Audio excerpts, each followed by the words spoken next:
Ayan, malakas yung apoy niya. Sa labas na ako nagsalang na ito. Mas maano dito. Mas madali. Kasi naman sa loob, ang tagal.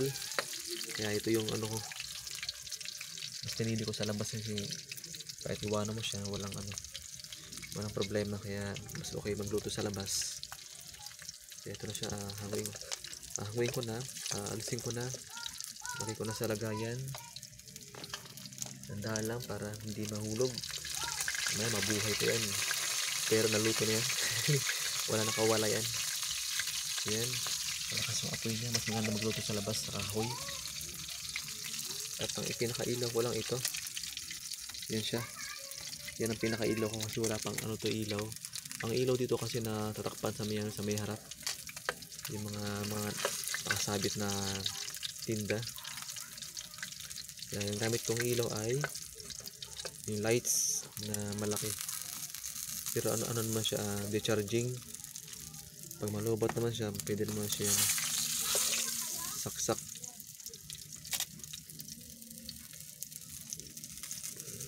Yan, meron pa itong kasunod. Hindi pa ito tapos. Ito, hinango ko na para at ito yung iba. Hindi ka na kayo ng pusa. Ito siya. Ito yung magandang panahon. Medyo mahangin pero dito naman yung iba. May kapiraso pa. Yan ang kasunod. Ilagay natin. Yan, ingat ka na talsik. Yan. Sinala ko ng iba. Malakas ang apoy dito kaya mas maganda magluto sa labas kahit iwanan mo siya para kahit magtaksikan yung tika, makakailag ka. So yan, ganyan na tayo magluto sa mga gantong lutuan. Talagang sanayan lang. Kung medyo mausok, lumayo ka lang para iwas sa hindi ka sipunin. Kapag ganito medyo mausok pero yung kahoy naman matingas. Kapag marami kang sasalang, kailangan ang kahoy mo dapat na tuyong-tuyo tsaka talagang maingas. Kapag sariwang kahoy tapos siya tuyong-tuyo. Yan. Mas maganda gamitin kapag tuyo ang kahoy na ginagamit mo. Talaga siya maingas. At ito talagang pinakailaw ko, yung lights na malaki. So mamaya lang kasi kapag iano ko na yan, i-charging para matagal ulit siya malubat. At may kapiraso pa, lagay ko sa lagayan at luto na siya. At meron pa siyang kapiraso.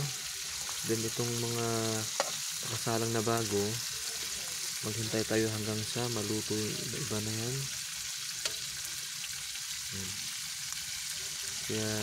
Kaya sa inyo, ano mga niluto nyo sa inyong mga tahanan? So yun, nakaluto na tayo. Lapit natin para makita nyo. So yun siya, yun ang dyan ako gumamit ng yung pinakalagayan ko, yung pinaglagay ng ice cream. So yun siya, lapit ko para makita nyo. Yun siya, kung anong tawag dyan sa isda na yan, kung sino makakaalam niyan, meron ka na ito. So yan, yan lang, medyo pinapaano ko lang hanggang sa inano ko lang ng konting papel para mag-ingas. Habang inano ko siya, pinapaypayan kasi pero tuyo naman yung kahoy. Pagka mausok, nawala yung apoy. Yung ginawa ko, ko siya ng papel para magkaroon siya ng apoy, ng ingas, nawala yung usok kasi medyo sa ilong, sakit. Kapag medyo mahina yung mo, kailangan lalayo ko lang. Kapag ganitong mabingas yung kahoy tsaka may kasamang usok, kailangan mo siya iwasan para at least Yan, may iwasan mo siya. At ito, medyo maano. Yan, itong nakikita nyo, yung may ilaw. Yung sa may bandang ano, sa daanan na yan na ano, na pathway. Medyo mahina yung kargado ng ano ng solar. Pero kasi meron na kasing ano yan, basag yung pinaka ano niya, salamin. So, pero okay naman siya. Ang ano lang talaga, parang nagkaroon ng damage yung ano, yung pinaka kargahan ng ano niya, battery na ilaw niya. Kaya medyo mahina yung ano niya, yung sinag ng liwanag, yung solar niya. Medyo mahangin pero hindi naman ganun kalakasan. Tama lang naman yung hangin, pero medyo maano, hindi naman sa ganun kainitan. Ayan, madilim na.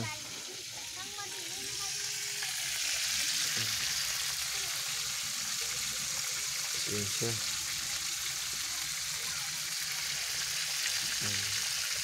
Hintay tayo hanggang sa maluto siya. Pero ganyan lang tayo magluto sa gantong lutuan. Ano kapag mga sariwa yung kahoy na ginagamit mo, kahit na meron kang gas, lalo na ngayon ang mahalang gas ngayon, para iwas sa ano,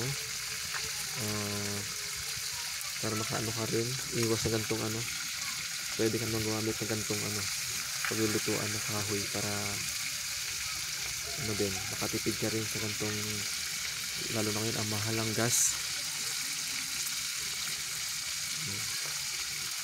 Ano kapag sariwa ang kahoy na ginagamit mo, na maganda siya gamitin.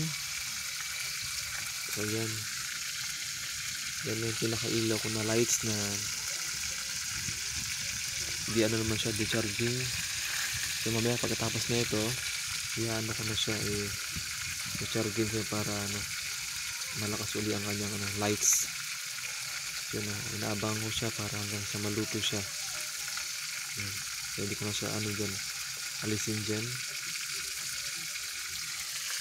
Mamaya lang, pwede ko na siya agad alisin.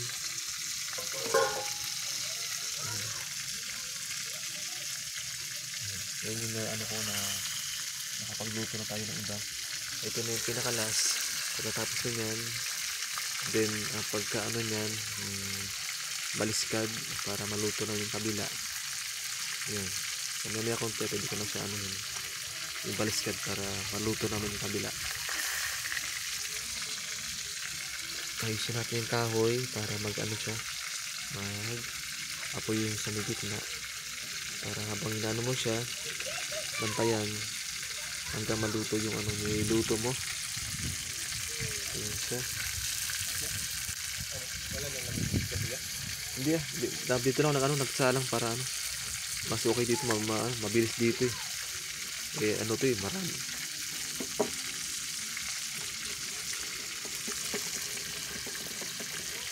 Maro dito maganda magluto. So mamaya lang, pwede ko na siya alisin dyan, naango dyan.